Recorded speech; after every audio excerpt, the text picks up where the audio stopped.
प्रभु, ये दासी कौन है और माता सीता कहाँ हैं? हनुमंता, आखिर क्यों कहा? हनुमान जी ने माता रुक्मिणी को दासी। एक वाक्य और रुक्मिणी जी का सिर झुक गया। जब सच्चे भक्त के सामने सब छोटे पड़ गए। द्वारका नगरी में एक दिन भगवान श्री कृष्ण अपने दरबार में विराजमान थे। उनके समीप उनके प्रिय वाहन गरुड़, दिव्य अस्त्र सुदर्शन चक्र और उनकी अर्धांगिनी माता रुक्मिणी उपस्थित थी। वातावरण शांत था, किंतु उनके मन में एक सूक्ष्म अहंकार जन्म ले चुका था। गरुड़ ने विनम्र स्वर में पूछा, प्रभु, क्या इस संसार में कोई मुझसे अधिक तीव्र गति से चल सकता है? सुदर्शन चक्र भी पीछे न रहा। क्या मुझसे अधिक शक्तिशाली कोई और है? तभी रुक्मिणी जी मुस्कुराकर बोली, क्या इस धरती पर मुझसे अधिक सुंदर कोई है? भगवान श्री कृष्ण ने तीनों की बातें सुनी और मधुर मुस्कान के साथ एक लीला रचने का निश्चय किया। उन्होंने गरुड़ से कहा, एक गुफा में एक महान वानर तपस्या में लीन है। जाओ और उसे कहो कि प्रभु श्री राम पृथ्वी पर वापस लौट आए हैं। सुदर्शन चक्र से बोले, तुम द्वारका के द्वार पर पहरा दो और किसी को भी भीतर प्रवेश न करने देना। और रुक्मिणी जी से कहा, तुम महारानी की भांति सज धज कर आओ। गरुड़ तीव्र गति से उड़ते हुए उस गुफा में पहुंचे जहां हनुमान जी गहन तपस्या में लीन थे। गरुड़ ने कहा, हे वानर, प्रभु श्री राम पृथ्वी पर लौट आए हैं। इतना सुनना था कि हनुमान जी की आंखें खुल गई। जय श्री राम। बिना एक क्षण गंवाए, बिना बात पूरी सुने ही वे आकाश में उड़ चले। उनके हृदय में केवल एक ही भाव था, प्रभु के दर्शन। क्षण भर में ही वे श्री कृष्ण के सामने पहुंच गए और उनके चरणों में नतमस्तक हो गए। श्री कृष्ण ने स्नेहपूर्वक पूछा, हे हनुमान, तुम्हें द्वार पर किसी ने रोका नहीं? हनुमान जी ने सहज भाव से उत्तर दिया, प्रभु, एक चक्र मुझे रोकने का प्रयास कर रहा था, पर यदि मैं उससे युद्ध करता तो आपके दर्शन में विलंब हो जाता, इसलिए मैंने उसे निगल लिया।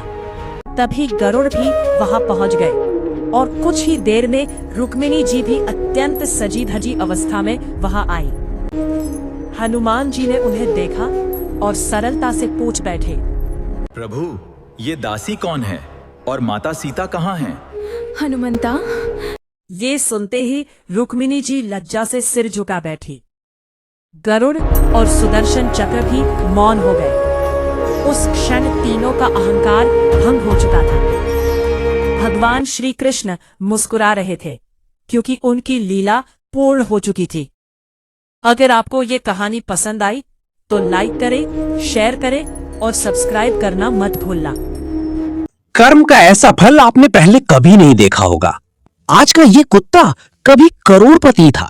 पिछले जन्म की सच्चाई जानकर आप हैरान रह जाएंगे। एक बार की कथा है, देवऋषि नारद और ऋषि अंगिरा कहीं जा रहे थे। रास्ते में उनकी नजर एक मिठाई की दुकान पर पड़ी। दुकान के नजदीक ही झूठी पत्तलों का ढेर लगा हुआ था।